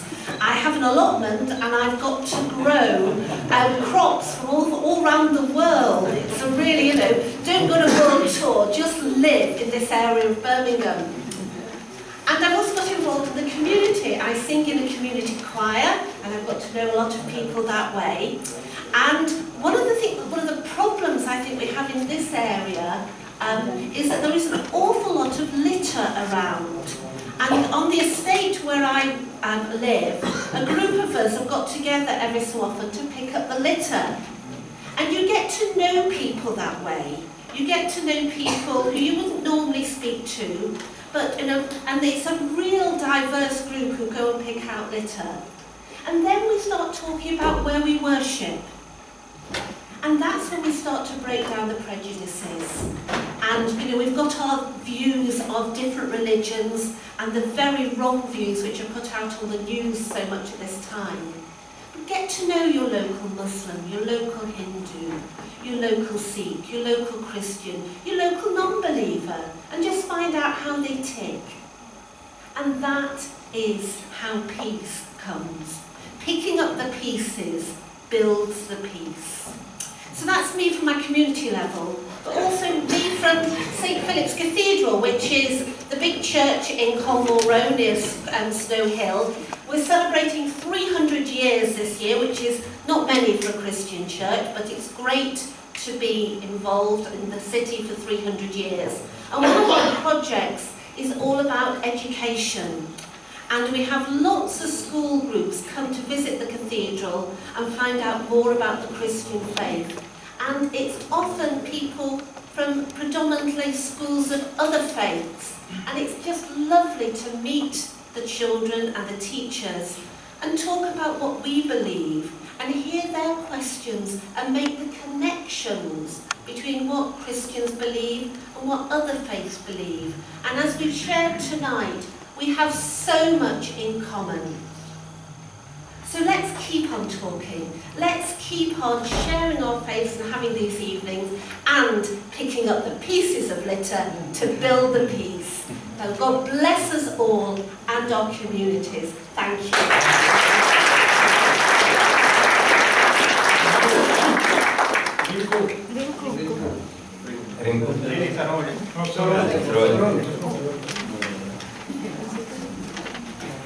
Thank you, Jane.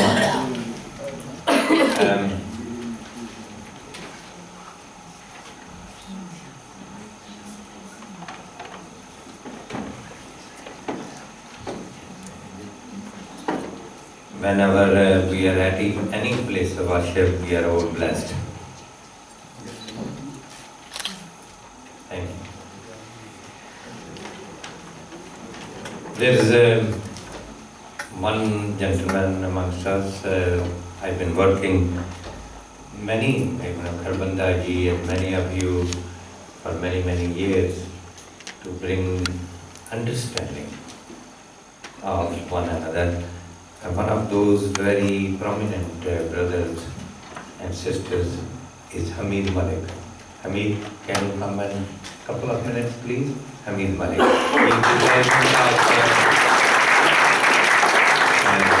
Gujarati Muslim Association of Great Britain. Bismillahirrahmanirrahim. Assalamu alaikum. I greet you Islamic greetings, peace be upon you all. When I looked the list this evening, my name was not there. So I thought myself that I am in Geeta Bhawan, and first time in my life I am not speaking. Even when he's in the temple, whether it's the event for Gita or Ramayana, even our Dr. Krishna Kumar, he organized Vishwa Ramayana Day in Sandwell. I was a speaker there. Even in the Geeta Bhavan, the Maharaj came here. I was here. And Multifaith function, many times I'm here.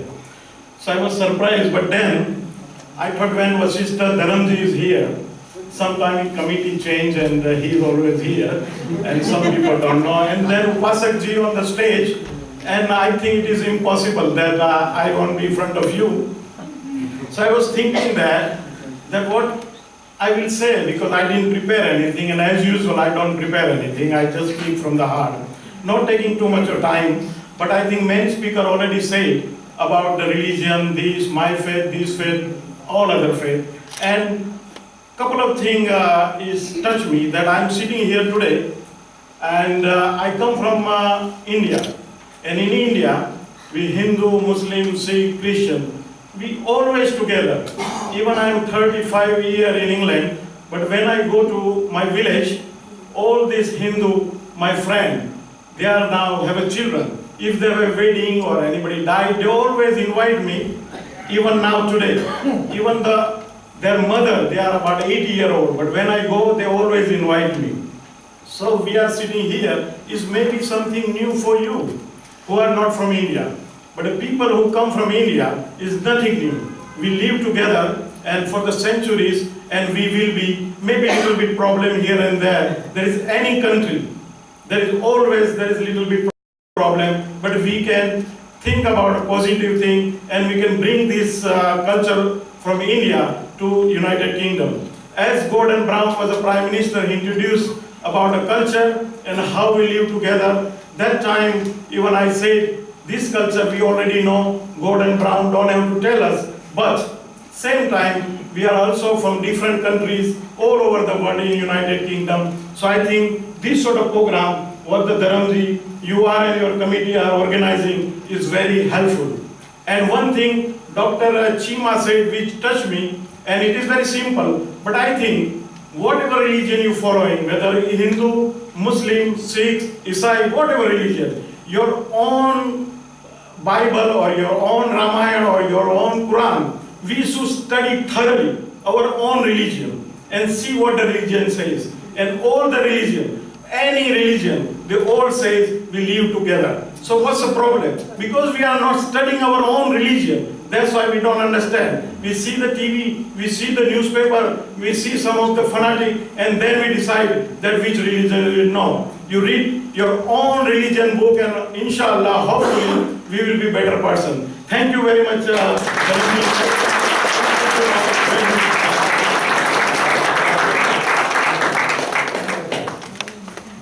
Thank you, Hamid. Hamid is always, he cannot miss. Cannot miss this sort of thing. Hamid के लिए एक शेर है, दुकानें उनकी भी लुट जाती हैं अक्सर, दुकानें उनकी भी लुट जाती हैं अक्सर, जो ना जाने दिन में कितने ताले बेच देते हैं. Can I now invite my great friend, he's doing a lot of good work. One thing we Asian, I'm not talking about Indian, Pakistani, Bangladeshi. we very badly lack, and that is we don't donate organs. And I very often say to people, you know, if I was not able to do something good while I was living, why can't I do after death? You can do that. And Satya Sharma is doing that good work. Couple of minutes, please. He's also Lord Lieutenant, Deputy to our Lord Lieutenant. He's a Deputy Lieutenant. Thank you so much. In fact, when I came, my name was missing as well, and I thought, wow, that's fantastic. So I can have the meal without speaking tonight. But you know, there are no film traders. Yeah, it was missing from the list, and I was very pleased. I thought, well, I can have the meal. It's not an, I must say, the illuminated dignitaries and equally illuminated audience. It cannot be an accident. It cannot be an accident that there are 6 letters in temple, 6 letters in church, 6 letters in mosque. Upashak is started with 1. If you take 1 letter out, there are 5 letters left. Gita has got 5 letters. Bible has got 5 letters. Quran has got 5 letters. If you take 1 out of 5, then we're just left with God. There's only one God. We are agreed with all that. I don't need to repeat this. But what's the difficulty? The difficulty is that the people who are in the room, none of them, I believe, are going to be the terrorists. None of them, I believe, are going to create trouble. And none of them, I believe, will be falling foul of either the police, there was some representative from here, or starting fire in somebody else's house. Why is there so much of lack of peace then? We've gone wrong somewhere. In communal basis, when we talk, my community must be prevented against infliction from another community. Wrong. I must prevail. Wrong. I don't have to worry about it. It's somebody else's job. Wrong. Well, let's have some food for thought. Before the food tonight, if we can get one message firmly grounded, that is food for the brain, that is, it's my job, it's our job. We all are part of the community. No one can escape. Whose job is it to prevent terrorism? Not police's job. Police can't prevent terrorism. No one can prevent terrorism. We as individuals can teach our youngsters, our children, not to be terrorists, but be good human beings. You might have seen some people who actually were misguided. They didn't tell their parents. Why not? Because the parents would have said, don't do it. Good people. But why did this happen? If we cannot have that love bonding between our children and ourselves, we will go wrong. So let's start with love. Let's make sure that our children be good human beings. If you are a Hindu, be a good Hindu. If you are a Muslim, be a good Muslim. If you are a Christian, be a good Christian. If you are a Buddhist, be a good Buddhist. Jain, same. Sikh, same. Be a good Jain person. Be a good Sikh. That's all we really need to think about. If we have given it a thought, then I don't think these 2 minutes that I was allocated would be wasted. Thank you.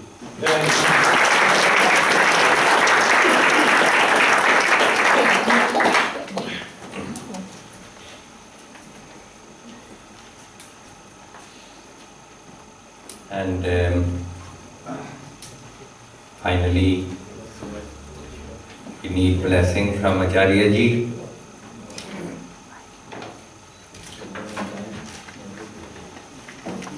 simply like to say, Dr. Jima ji, ये कफन, ये जनाजे, ये कब्र सिर्फ बातें हैं मेरे दोस्त, वरना आदमी मर तो तभी जाता है जब कोई याद करने वाला नहीं होता.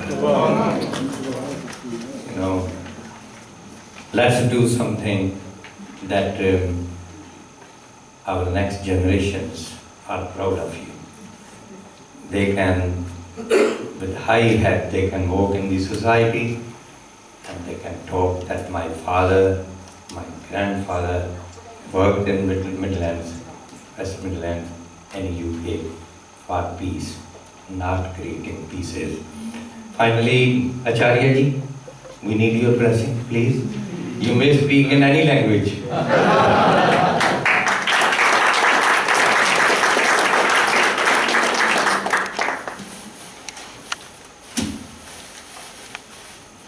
आदरणीय उपस्थित बंधुओं, अथर्ववेद का एक मंत्र है, यदि आप उसको ध्यान से समझेंगे तो धर्म की परिभाषा समझ पाओ. मधुन्मे निक्रमणम मधुमन्मे परायणम वाचः वदामि मधुवदः भूयासम मधु संरक्षः. मंत्र कहता है कि हे परमात्मा, मेरे विचार अच्छे हों, मेरे द्वारा किए काम समस्त जगत के लिए माधुर्यमयी हों, मीठे हों, अच्छे हों. मेरी वाणी में मिठास हो और सभी को मैं प्यार की दृष्टि से देखता हूँ. इसलिए हे बंधुओं, यदि हम अपने जीवन में इन वस्तुओं को उतार लेते हैं जो मंत्र कहता है, तो घृणा, नफरत, ईर्ष्या, वैमनस्य, क्रोध, इन सभी को समाप्त करके संपूर्ण विश्व में रहने वाले मानव जाति को प्यार और शांति दोनों हम अवश्य दे पाए. इसलिए आओ, हम जितने भी सभी धर्मों के लोग यहाँ पर इकट्ठे हुए हैं, मिलकर के अपने अच्छे कर्मों के द्वारा और अपनी अपनी धार्मिक मर्यादाओं का पालन करते हुए इस जगत को, इस संसार को, इस विश्व को दो चीजें दें, प्यार और शांति, तभी हमारा इकट्ठा होना सफल होता है. धन्यवाद.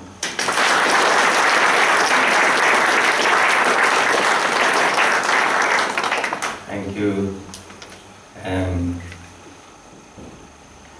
So great. We spent maybe last 21 hours, I don't know, whatever we've been doing. But these 2-3 hours, I'm sure, will be counted. Because today we have all the comforts. You know, I lived in a house where there was a insmatic, where there was no inside toilet, there was no bath. I used to go once a week, Smatic bath. And since then we all have witnessed so many good facilities, progression. We have telephone in our computers, in our pockets really. But basic humanity we have perhaps lost. And that is why we are having trouble of extremism and this and that. And we need to bring the basics of humanity, humanism. And that is only 2-3, you know. Forgiveness, sweet language, humility. There's not many. And it doesn't cost us a penny. It's free. And give us so much respect, you know. We can enter with humility and love in somebody's heart. You can win countries, but you can't win hearts with power, with strength. Only love, understanding. And that is, we have holy people here, and we must seek blessings from them, that at least everyone who's here, they take love from this hall. We are as a place, you know, we are not in any ordinary hall. Here, where जिन प्रेम की ओर तिन ही प्रपायो, you know, Hari व्यापक सर्वत्र समाना, प्रेम की प्रकट हुई मैं जाना. This is what we will learn from here. And now can I ask Sethi Sahab ji for vote of thanks? Sethi Sahab.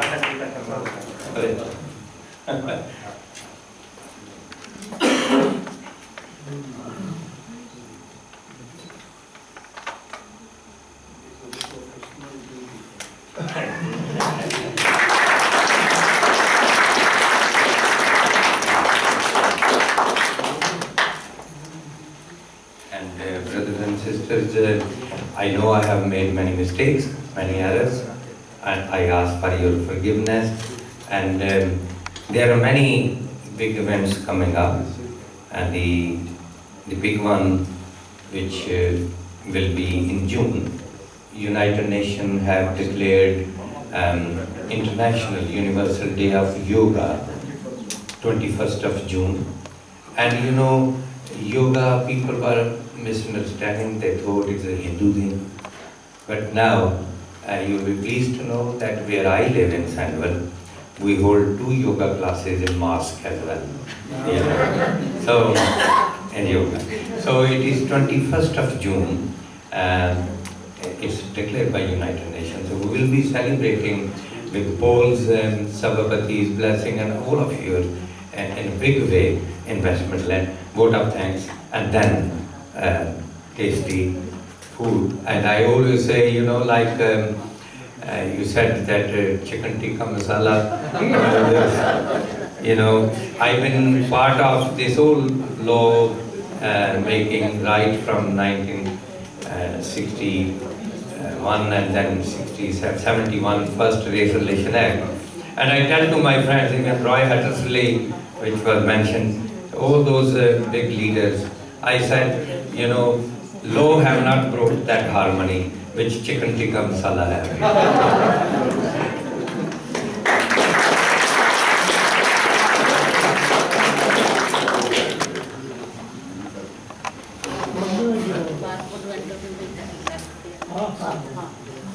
Before I give vote of thanks, I'd like Steve, husband, and Julie to come forward.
Respected Mr. President, our most valued speakers, ladies and gentlemen, the task of vote of thanks has been given to me, and there were so many speakers, and if I started summarizing everybody's speeches, you will have to stay for another 2 hours.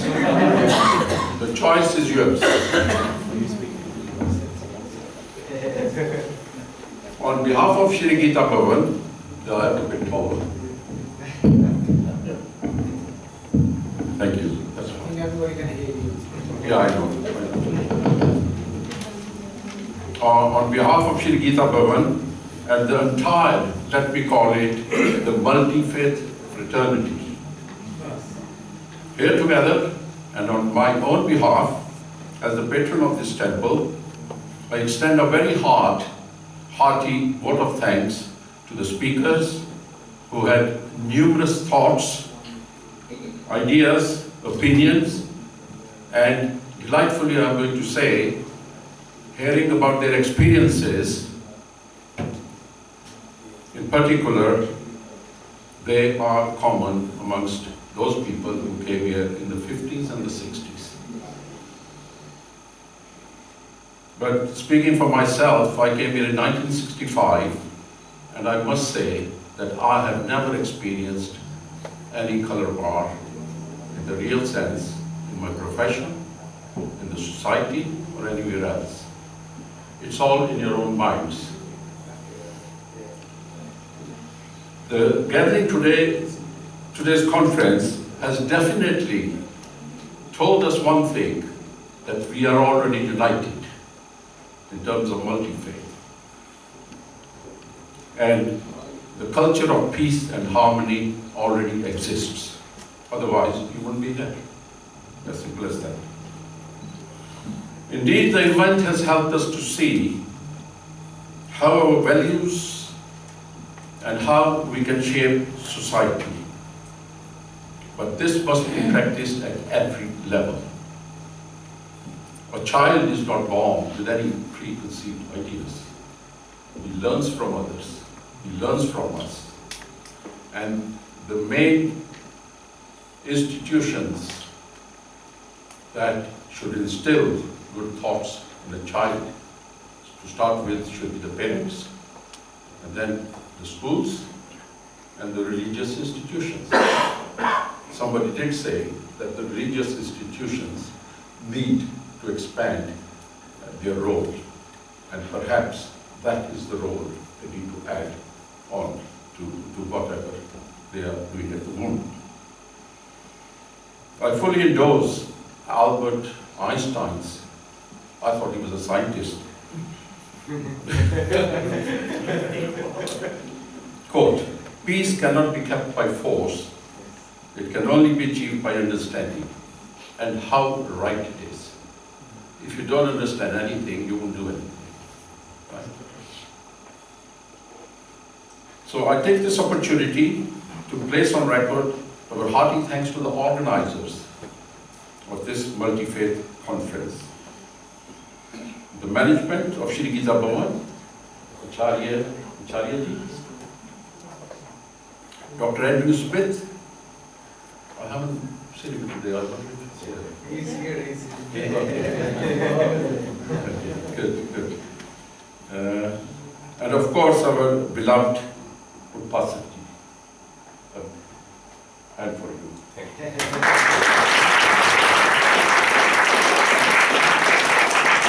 I must also mention our deep sense of appreciation to those who took their time and attended this conference.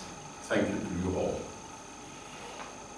All that remains for me now is to invite you to join us for a pure vegetarian meal downstairs, and then following which I wish you a happy journey home and a safe journey.